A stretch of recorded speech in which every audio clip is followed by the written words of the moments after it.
Hey guys, my name is Judith with Judy's Healthy Recipes, and today I'm making chicken tetrazzini. It's basically pasta cooked in like a cream sauce with mushrooms and some almonds in it. So I anticipate that this recipe is actually going to be really nice. This recipe is from the new Dieters cookbook from Better Homes and Garden. And you can get it on Amazon right now, used for even maybe $1. So this I picked up from the library. So it's a really good buy. Most of the recipes on here, everything has been that I've made so far have been spot on. So this recipe is about 394 calories per serving, and it's gonna make about 4 servings altogether. Anyway, so for my ingredients arranged the way they come up in the recipe, I have 6 ounces. It was supposed to be 6 ounces of dried spaghetti, but I was supposed to cook it. That's the first step. So cook it just to save time. I just cooked the spaghetti according to the instructions. So this is just cooked 6 ounces of cooked spaghetti, lightly salted. And then I have 1.5 cups of sliced mushrooms. I have 3/4 cup of red or green sweet peppers, so I use red peppers instead. I have 1/2 cup of cold water, 1/4 cup of all-purpose flour. I have 1 12-ounce can of evaporated low-fat milk. I couldn't find low-fat, so I ended up buying a 12-ounce can of fat-free milk. Then I have 1 teaspoon of instant chicken bouillon.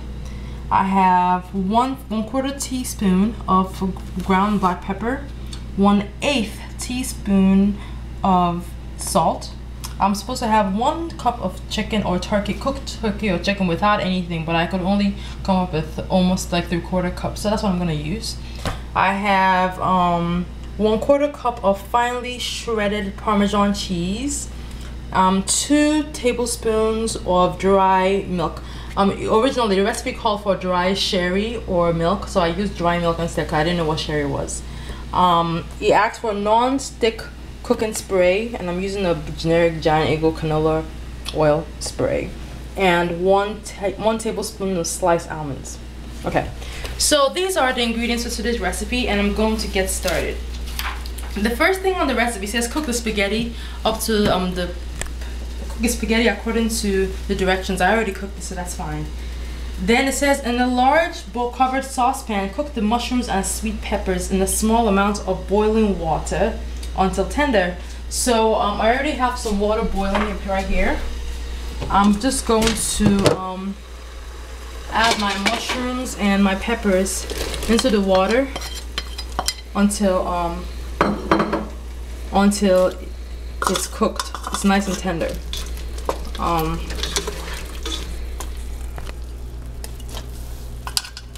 So this should cook in a bit, and when it's cooked, I'm supposed to drain it off. So I'm just gonna close up the saucepan and just let this continue what it's doing. And it says, meanwhile, in a screw top jar, combine 1/2 cup of cold water and flour. Cover and shake well. So I don't have a screw top cover or container. You can certainly have any bowl that you can shake. I'd rather just put it in a little blender container, like a smoothie maker. Then I'm just gonna blend the water and the flour together. So that works. Alternatively, let's see, I can find here. I think I can use the bowl instead. This has a cover, so that would do the trick. I was just gonna blend it originally, but I'll use this. So it says combine the 1/2 cup of cold water with the 1/4 cup of flour. Shake well and put it into the vegetable mixture. As you guys know, I just put the vegetables on fire, so it's not ready.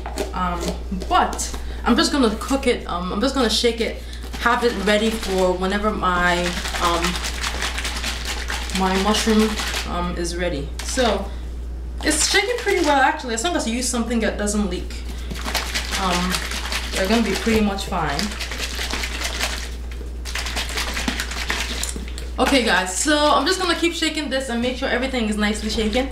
I'll see you guys when my vegetables are all nice and cooked.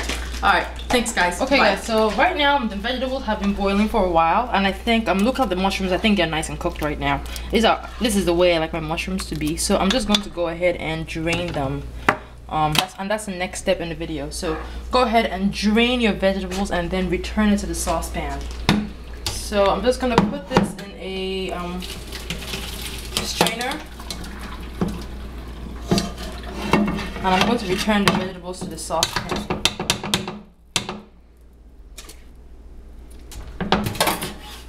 So right now, do you want the cooked vegetables? As you can see, they look nice and cooked right now.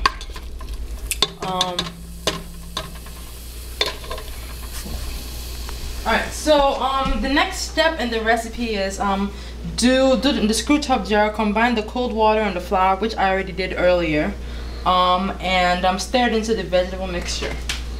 So I'm going to stir in my flour and water into the vegetable mixture. The stove is turned off right now, by the way.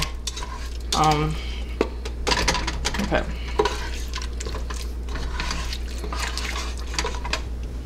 Put it on the stove that is not even hot at all, so that way it doesn't start cooking.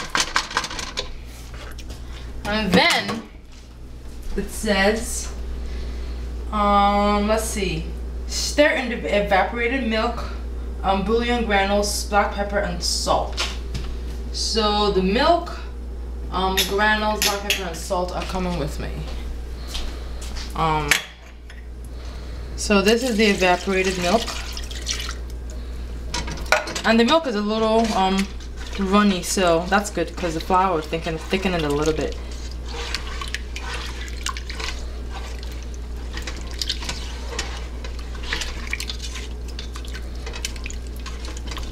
And then it says add the bouillon cubes, black pepper, and salt. So I'm gonna stir that all together. And the next in the book it says, let's see, cook and stir until thickened and bubbly. Then stir in the cooked spaghetti, chicken, and Parmesan cheese and dry sherry. So you guys, sorry I'm trying to look at the book and cook at the same time, but that's what I have to do. So right now I've turned the stove back on. I'm going to start cooking the mixture until it's nice and thick and bubbly, and then I'll add my pasta. So I'll see you guys when when it's ready to add the pasta. All right, guys, hang in there. Okay, guys. So right now I've been cooking and stirring the mix. Right now the mixture is nice and thick right now and it's bubbly. So I think I can go ahead with the recipe. So it says add, let's see, stir in the cooked spaghetti. So the spaghetti is going in first. I'm gonna stir this if I add the rest of the ingredients. So stir in the cooked spaghetti, the chicken, Parmesan cheese, and dry sherry, which in my case I used dry fat-free milk. So chicken is going in. This is the Parmesan cheese, and this is the dried sherry, or the dried milk rather.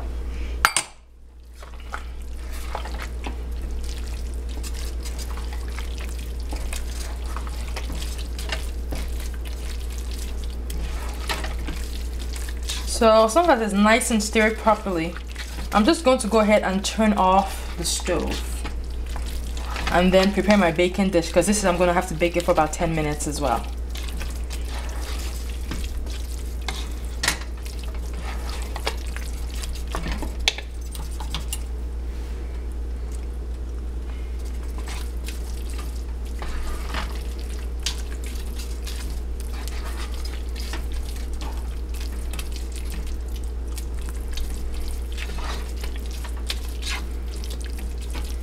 Okay, so I think it's nice and stirred. I don't think I see any huge pieces of the milk or anything.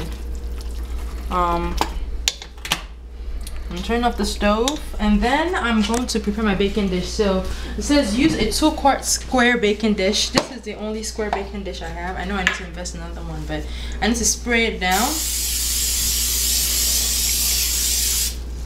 And then, by the way, I really can't wait to get rid of this. I generally don't cook with canola oil, but for some odd reason, that's the only spray that I have at home today.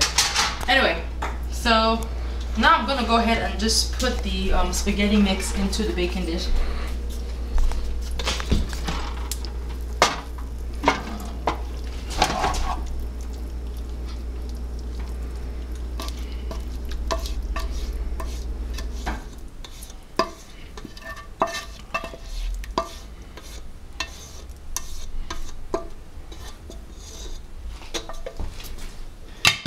Sprinkle with almonds and bake for about 10 minutes. So I'm already preheating my oven to 400. I'm sorry.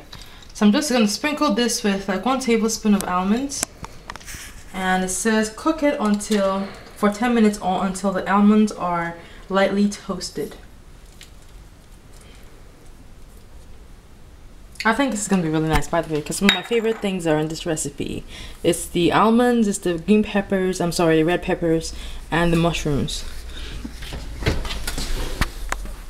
So I'm going to throw this in the oven for 10 minutes.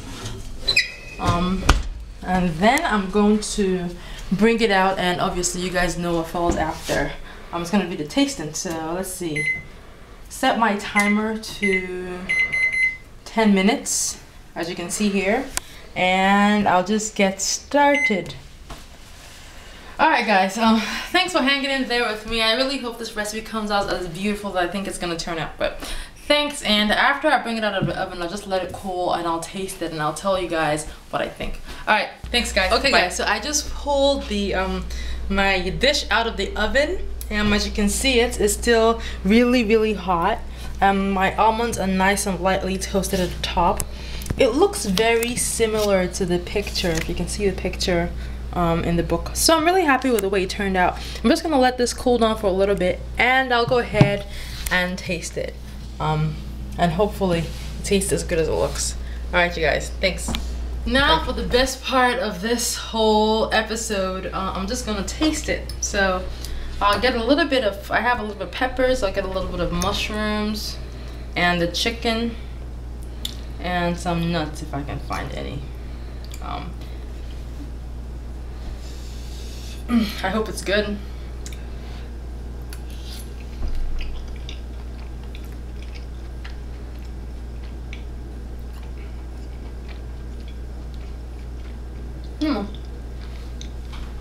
It's not bad. By all means, it's a nice meal.